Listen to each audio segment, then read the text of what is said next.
2 కట్టలు పచ్చల కూర, కంద, 3 టమాటాలు, 1 ఉల్లిపాయ, చింతపండు కొద్దిగా, పచ్చిమిర్చి, పుదీనా, కొద్దిగా కొత్తిమీర. ఇప్పుడు మనం ఈ కంద తీసుకుని దీన్ని చెక్కు తీయాలి కదా. చెక్కు తీసే ముందు మనం ఏం చేసుకుందాం అంటే కొద్దిగా నూనె తీసుకుని, మనం వాడే వంట నూనె తీసుకుని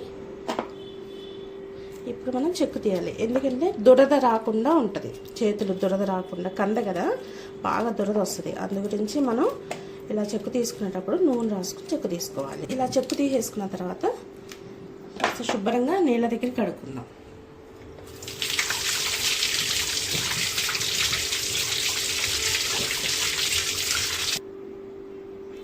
ఇప్పుడు మనం ఇలా చెక్కు తీసుకున్న కందని కాసిన మజ్జిగ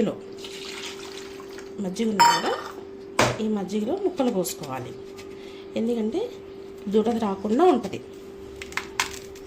ఇలా ఆ మజ్జిగలో వేసేస్తే నీట్గా మనకి తిన్నప్పుడు కూడా చెయ్యి కూడా దురద రాదు. అందు గురించి ఇట్లా పెద్ద పెద్ద ముక్కలు పోసుకొని మజ్జిగలో ఒక 2 నిమిషాలు నానబెట్టేసుకుని మనం ఈలోపు ఆ బచ్చల కూర అది శుభ్రం చేసుకుందాం. ఇట్లా ఓకేనా? ఇలా చేసేసి ఒక 2 నిమిషాలు నానబెట్టుకో. బచ్చల కూర శుభ్రంగా కడిగి పెట్టుకున్నాం కదా, దీన్ని మంచిగా చిన్నగా తరుక్కుందాం. ఇలా తరిగేసుకుని శుభ్రంగా తరిగేసుకుంటే ఇట్లా నీట్గా తరిగి పెట్టేసుకుందాం. ఇప్పుడు ఈ మజ్జిగలో నానబెట్టుకున్న కందని శుభ్రంగా కడిగేసుకుందాం నీళ్ళ కింద.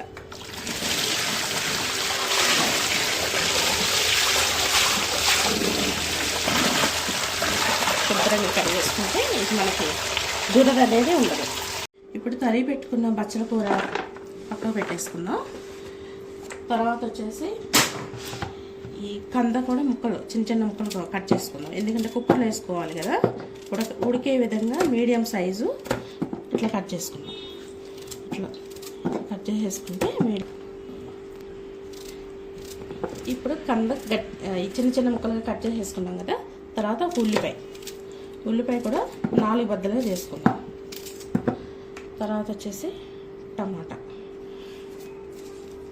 ఏంటంటే పులుపు కోసం ఒక 2 టమాటాలు ఇట్లా 4 బద్దలుగా చేసుకుందాం.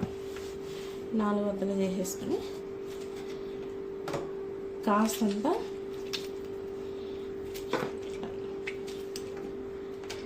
ఇది సరిపడా చింతపండు, ఇక 5-6 పచ్చిమిరపకాయలు, ఇవి కూడా ఇట్లా చిరగ తీసేసుకుని 5-6 పచ్చిమిర్చి, ఇలా కడిగి పెట్టుకున్న కొత్తిమీర, కాస్త పుదీనా. ఇది ఏంటంటే బచ్చల కూర ఫ్లేవర్ కొద్దిగా ఒకలాంటి ఫ్లేవర్ ఉంటుంది కదా, దాన్ని నియంత్రించడం కోసం మంచి ఫ్లేవర్ వస్తుంది వండిన తర్వాత. కుక్కర్ తీసుకుని దానిలో మనం అన్నీ తరిగి పెట్టుకున్నాం కదా, ఈ ఇంగ్రీడియంట్స్ అన్నీ మొత్తం ఈ కుక్కర్కి వేసేసుకుందాం. మళ్ళీ చెప్పిన ఇలా కుక్కర్లో పెట్టేసుకుని చిటికెడు పసుపు, తర్వాత మనకు కావాల్సినంత కారం, మనం ఎంత తింటే అంత సరిపడా. నేనైతే ఒక 1/2 స్పూన్ వేసుకుంటాను, ఎందుకంటే పచ్చిమిర్చి చేస్తాను కదా, సరిపోతుంది. ఇప్పుడు వచ్చేసి ఈ విజిల్ ఒక 3 విజిల్ వచ్చే వరకు మనం ఉడకడానికి ఒక గ్లాస్ నీళ్ళు, మంచినీళ్ళు కుక్కర్ పెట్టేసుకుందాం. తర్వాత స్టవ్ ఆన్ చేసుకొని ఈ కుక్కర్ని పెట్టేసుకుందాం. 3 విజిల్ వచ్చే వరకు పెట్టుకోవాలి మనం. 3 విజిల్స్ వేయించుకున్న తర్వాత ఒక 5 నిమిషాలు చల్లారిన తర్వాత కుక్కర్ ఓపెన్ చేసుకోవాలి. గ్యాస్ ఉందో లేదో చెక్ చేసుకుని ఇలా ఉడికింది. రుచికి సరిపడా కళ్ళుప్పు వేసుకుని పప్పు గుత్తితో మెదుపుకోవాలి. ఉప్పు ఇప్పుడు ఎందుకు వేసానంటే ముందే వేసుకుంటే ఇది ఉడకదు, బచ్చల కూర కంద ఉడకదు. అందు గురించి ముందే వేయలేదు నేను.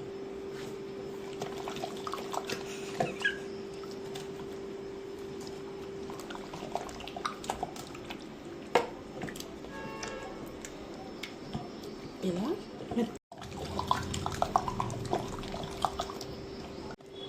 ఇలా మెదుపుకోవాలి. ఇప్పుడు మనం దీన్ని పోపు పెట్టుకుందాం. స్టవ్ ఆన్ చేసుకుందాం.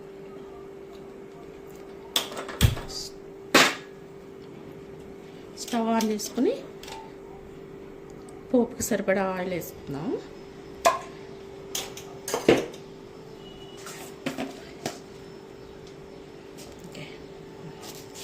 నూనె వేడెక్కింది.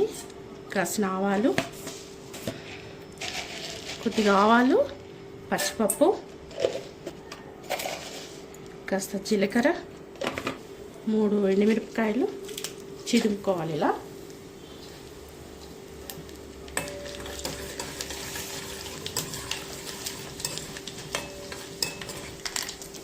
నాలుగు వెల్లుల్లి రెబ్బలు, కొద్దిగా కరివేపాకు, దీనిలో కొద్దిగా ఇంగువ. పోపు రెడీ అయిపోయింది. దీన్ని మనం మెదడు పెట్టుకున్న బచ్చల కూర వేసుకుందాం.